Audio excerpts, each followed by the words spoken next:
Class 5-এর প্রিয় ছাত্রছাত্রীরা, আশা করি তোমরা সকলেই ভালো আছো। আজকে আমরা তোমাদের ইংলিশ বইয়ের লেসন নাম্বার 9 সেটাকে আমরা পড়ব। আসো শুরু করা যাক। The birds eyes. Bird bird মানে তো পাখি, এটা আমরা সবাই জানি। ওখানে একটা কমা দিয়ে একটা এস করা আছে, ওটার বাংলা মানে হচ্ছে পাখি। পাখির ওই যে রটা আছে, ওই রটার জন্য কমা দিয়ে ইংরেজিতে এস ব্যবহার করা হয়।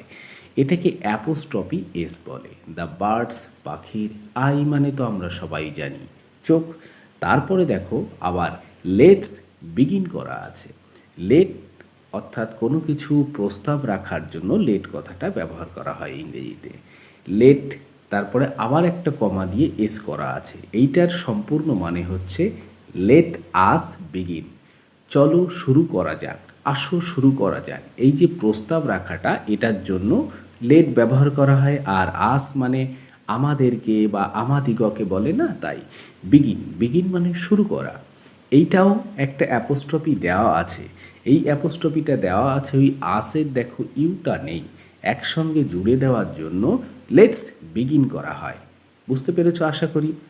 এবার দেখি নিচে কি লেখা আছে। হেয়ার আর সাম স্টেটমেন্টস। হেয়ার এখানে আর হয়, সাম মানে কিছু, স্টেটমেন্টস মানে বিবৃতি বা বর্ণনা। ইফ ইউ, ইফ যদি, ইউ তুমি, অ্যাগ্রি অ্যাগ্রি মানে একমত হও, টিক টিক করে দাও। ইন ইয়েস, দেখো নিচে দুটো করে বক্স দেওয়া আছে, ইয়েস বক্স এবং নো বক্স। তাহলে যদি একমত হও তাহলে তুমি ইয়েস বক্সে টিক করে দাও। If you disagree, if যদি, ইউ তুমি, ডিস অ্যাগ্রি মানে একমত না হওয়া, টিক ইন নো অর্থাৎ নো বক্সে টিক করে দাও।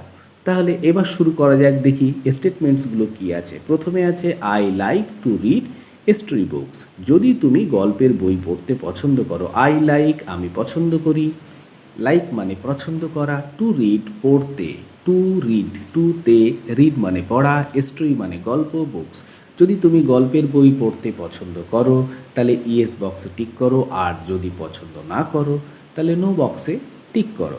তারপরে আছে I like to write a story on my own. I like, I আমি, লাইক মানে পছন্দ করি, টু রাইট লিখতে, ওই যে তের জন্য টু আছে, আর রাইট মানে লেখা, এ স্টোরি স্টোরি মানে গল্প, অন মাই ওন অর্থাৎ আমার নিজের বিষয়ে বা নিজের সম্বন্ধে আমি একটা গল্প লিখতে চাই বা পছন্দ করি। এটা যদি তুমি চাও তাহলে ইয়েসে টিক, আর না চাইলে নোতে টিক। তারপরে কি আছে দেখি। I don't like to tell a story to others.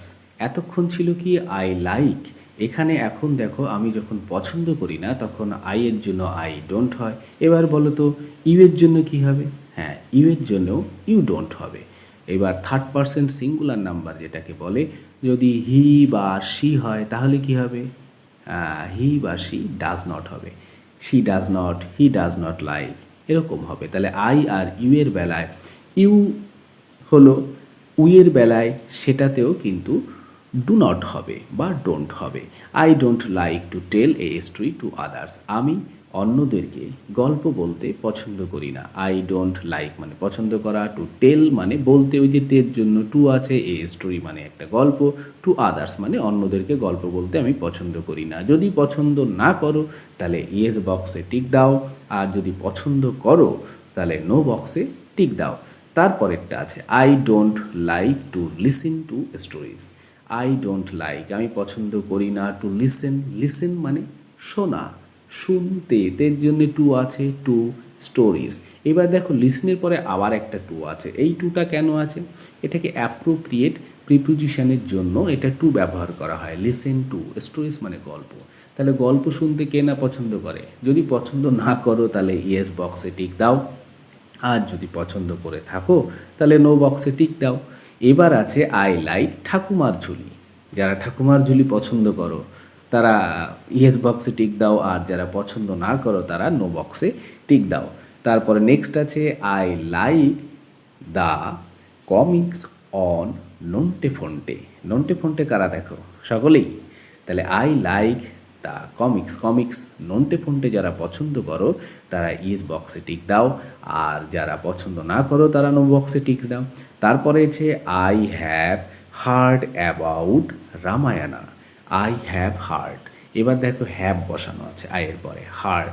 Hair মানে কি শোনা, আর হার্ড মানে এটাকে তোমরা টেন্স পড়ার সময়, যখন টেন্স পড়াবো তখন তোমরা প্রেজেন্ট পার্টিসিপল, যেটাকে প্রেজেন্ট পারফেক্ট টেন্স বলে, তখন সেটাকে এখানে আমরা হেয়ার, হার্ড, হার্ড এটাকে শিখব। I have heard about, about মানে সম্বন্ধে রামায়ণা। তাহলে যারা রামায়ণের সম্বন্ধে শুনেছ তারা ইয়েস বক্সে টিক দাও, আর যারা শোনোনি বা জানোনি তারা নো বক্সে টিক দাও। I have heard about Ramayana, এইটা হচ্ছে প্রেজেন্ট পারফেক্ট টেন্সে লেখা আছে। বাংলায় যে সমস্ত বাক্যে আছে, আমি শুনেছি, আমি খেয়েছি, আমি থেকেছি, বা সে দেখেছে, এই যে ছি, ছ, ছে, যে সমস্ত বাক্যের শেষে থাকে সাধারণত তাদের বেলায় প্রেজেন্ট পারফেক্ট টেন্স হয়। সেখানে ওই হ্যাভ বসে আর ভার্বের থার্ড ফর্ম হয়। তারপরে আছে I have heard about Mahabharata. তারপরে আছে আমি মহাভারতার সম্বন্ধে, অর্থাৎ মহাভারত সম্বন্ধে শুনেছি বা জেনেছি। যদি শুনে থাকো বা জেনে থাকো তাহলে ইয়েস বক্সে টিক দাও, আর যদি না জেনে থাকো তো নো বক্সে টিক দাও। এবার মূল টেক্সটে আসা যাক। Let's read, let us read, চলো পড়া যাক। কি পড়া যাক দেখি। It was a bright and sunny morning. It was, এটা ছিল, এই ইটটা ব্যবহার করা হচ্ছে ইন্ট্রোডাক্টরি। ইট বা দেয়ার ব্যবহার করা হয় ইন্ট্রোডাক্টরি যে গ্রামার চ্যাপ্টার আছে, তখন আমরা এটা ভালো করে জেনে নেব। ইট ওয়াজ এ, ওয়াজ এটা অতীতকালের ঘটনা বর্ণনা করছে, তাই ওয়াজ এ ব্রাইট একটা উজ্জ্বল, অ্যান্ড সানি মানে রৌদ্র ঝলমলেকে সানি বলা হয়, মর্নিং মানে সকাল, তাহলে একটা রোদ ঝলমলে সকাল ছিল। A large group of young boys, a large group of, এইটাকে একটা ফ্রেজ, ফ্রেজ মানে কতগুলো গ্রুপ অফ ওয়ার্ডস, যেটা একটা মিনিং এর জন্য ব্যবহার করা হয়। এই লার্জ গ্রুপ অফ ইয়াং, এগুলোকে কালেকটিভ নাউনের ক্ষেত্রে ব্যবহার করা হয়। আমরা যখন এই সমস্ত কালেকটিভ নাউন্সের ফ্রেজ পড়ব, যে এক পাল, এক দল, এক ঝাঁক, কোথায় কি ব্যবহার হয়, তখন আমরা জেনে নেব। ইয়াং বয়েস, ইয়াং বয়েস হচ্ছে অল্প বয়স্ক, বয়েস হচ্ছে ছেলেরা। গ্যাদার, গ্যাদার মানে জড়ো হওয়ার, গ্যাদার জড়ো হয়েছিল ইন দ্য উডল্যান্ড, উডল্যান্ড মানে জঙ্গলে বা বনে। বনে এর জন্য ওখানে ইন আছে দেখো। উইথ দেয়ার বোস, উইথ সঙ্গে নিয়ে, তাহলে সঙ্গে নিয়ে, দেয়ার তাদের, বোস, বোস মানে ধনুক, অ্যান্ড অ্যারোস মানে তীর, তাহলে তীর ধনুক সঙ্গে নিয়ে তারা জড়ো হয়েছিল। But they were not just ordinary boys, but কিন্তু দে ওয়ার তারা, ওয়ার হচ্ছে, ওয়াজ হচ্ছে পাস্ট টেন্সে সিঙ্গুলারের ক্ষেত্রে ব্যবহার করা হয়, আর ওয়ার প্লুরালের ক্ষেত্রে ব্যবহার করা হয়। তাহলে দে প্লুরাল, ওয়ার ছিল, নট না, তারা ছিল না, জাস্ট অর্ডিনারি ঠিক সাধারণ কোনো ছেলেরা তারা ছিল না। তারা কারা ছিল? দে ওয়ার দ্য 5 পাণ্ডবাস, তারা ছিল পঞ্চ পাণ্ডব। দে প্লুরাল তাই ওয়ার হয়েছে দ্য 5 পাণ্ডবাস, পঞ্চ পাণ্ডব, অ্যান্ড দ্য 100 কৌরবাস, এবং 100 মানে 100, কৌরবাস মানে কৌরব। আমরা জানি কৌরবরা 100 ভাই ছিল, তাহলে 105 জন ছেলে, তাহলে 105 জন ছেলে সেখানে এক জায়গায় জড়ো হয়েছে বা গ্যাদার হয়েছে বলেই এখানে a large group of young boys বলা হয়েছে। দ্য 5 পাণ্ডবাস ব্রাদার্স, তাহলে 5 পাণ্ডব ভাই, অ্যান্ড 100 কৌরভাস, এবং 100 কৌরব, ব্রাদার্স ভাইরা, ওয়ার ছিল কাজিনস, কাজিনস হচ্ছে তুতো ভাই বোনদেরকে কাজিনস বলা হয়। তুতো ভাই বোন কারা? জ্যাঠতুতো, খুড়তুতো, পিসতুতো, মামাতো, এইগুলোকে। আর পাণ্ডবদের বাবার নাম ছিল হচ্ছে পাণ্ডু, আর কৌরবদের বাবা অন্ধ ধৃতরাষ্ট্র। এই ধৃতরাষ্ট্র আর পাণ্ডু এনারা দুজন ছিলেন ভাই ভাই, অর্থাৎ ধৃতরাষ্ট্র ছিল বড় আর পাণ্ডবের বাবা পাণ্ডু ছিল ছোট। তাহলে কৌরবরা হচ্ছে পাণ্ডবদের তুতো ভাই। But a fierce rivalry between them began to grow even when they were only children. But কিন্তু এ ফিয়ার্স, ফিয়ার্স মানে কোনো হিংসাত্মক কোনো কিছুর জন্য ফিয়ার্স কথাটা ব্যবহার করা হয়। একটি হিংসাত্মক রাইভেলরি, রাইভেলরি হচ্ছে প্রতিদ্বন্দ্বিতা, তাহলে হিংসাত্মক একটা, পরস্পর হিংসামূলক একটা প্রতিদ্বন্দ্বিতা। বিগিন মানে শুরু হওয়া, আর বিজ্ঞান তাহলে পাস্ট টেন্স, অতীতে শুরু হয়েছিল, অতীতের গল্প যেহেতু।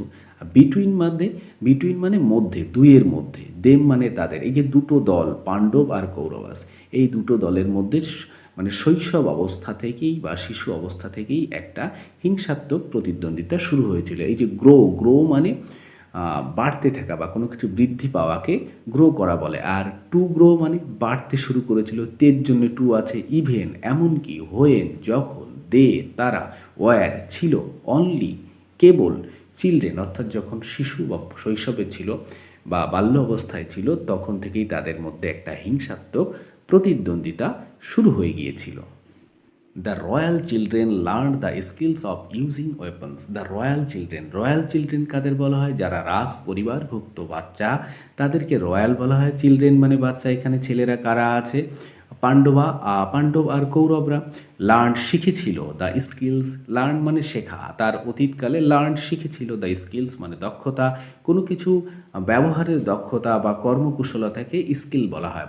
অফ ইউজিং ওয়েপন্স, ইউজিং মানে ব্যবহারের, ওয়েপন্স মানে অস্ত্রশস্ত্রের ব্যবহার করার যে কর্মকুশলতা সেইটা তারা শিখেছিল ফ্রম থেকে, দ্রোণাচার্যের কাছ থেকে। তাহলে দ্রোণাচার্য হচ্ছে পাণ্ডব এবং কৌরবদের অস্ত্রগুরু। He was one of the, এবার দ্রোণাচার্য কে ছিল? He was one of the greatest warriors. He was অর্থাৎ দ্রোণাচার্য ছিল, সে ছিল one of the greatest. One of the কথাটা কখন ব্যবহার করা হয়? যখন আমরা অন্যতম বলি, তার ক্ষেত্রে one of the greatest. Greatest মানে মহানতম। তাহলে ওয়ারিয়ার্স মানে যোদ্ধা। তখনকার সময়ে মহানতম যত সব যোদ্ধা ছিল তাদের মধ্যে অন্যতম মহান ছিল দ্রোণাচার্য। অফ হিজ টাইম, তার সময়, অফ হিজ তার, টাইম সময়। হি হ্যাড লার্ন সে শিখেছিল, অর্থাৎ যখন সে পাণ্ডব এবং কৌরবদের শিক্ষাগুরু বা অস্ত্রগুরু ছিল তার আগেই তার বিদ্যা সম্পূর্ণ করেছিল বলে এটা পাস্ট পারফেক্ট টেন্স আছে। He had learn the secret, কি শিখেছিল? হি হ্যাড লার্ন মানে শেখা, জেনেছি আমরা। লার্ন শিখেছিল, দ্য সিক্রেট মানে গোপন রহস্যকে, কোনো কিছুকে গোপনকে সিক্রেট বলে। অফ পাওয়ারফুল ওয়েপন্স মানে পাওয়ারফুল শক্তিশালী, ওয়েপন্স হচ্ছে অস্ত্রশস্ত্র, ফ্রম পরশুরামা। তাহলে দ্রোণাচার্যের গুরুদেব পরশুরাম হচ্ছে ভগবান বিষ্ণুর একজন অবতার, তার কাছ থেকে তিনি তার অস্ত্রবিদ্যা শিখেছিলেন। তিনি কে? Dronacharya. The Pandavas and the Kauravas were quick to learn, এই পাণ্ডবরা 5 ভাই এবং কৌরবরা 100 ভাই ওয়ার ছিল কুইক টু লার্ন, যখন কোনো কিছু কেউ খুব দ্রুত শিখে নেয় সেটার ক্ষেত্রে ব্যবহার করা হয় কুইক টু লার্ন, খুব দ্রুত শিখে নিচ্ছিল, অর্থাৎ সব কিছু দ্রুতই তারা আয়ত্ত করতে পারত। দে সুন পিকড আপ, তারা, সুন মানে তাড়াতাড়ি, পিকড আপ মানে অ্যাকচুয়ালি কোনো কিছু চয়ন করা, এখানে আয়ত্ত করা বা তুলে নেওয়া বা ধরে নেওয়া। ধরে নিল কি? ভ্যারিয়াস মানে বিভিন্ন রকমের, স্কিলস মানে দক্ষতায়, তারা বিভিন্ন রকমের যুদ্ধবিদ্যায় তারা পারদর্শী হয়ে উঠল। সুন মানে তাড়াতাড়ি।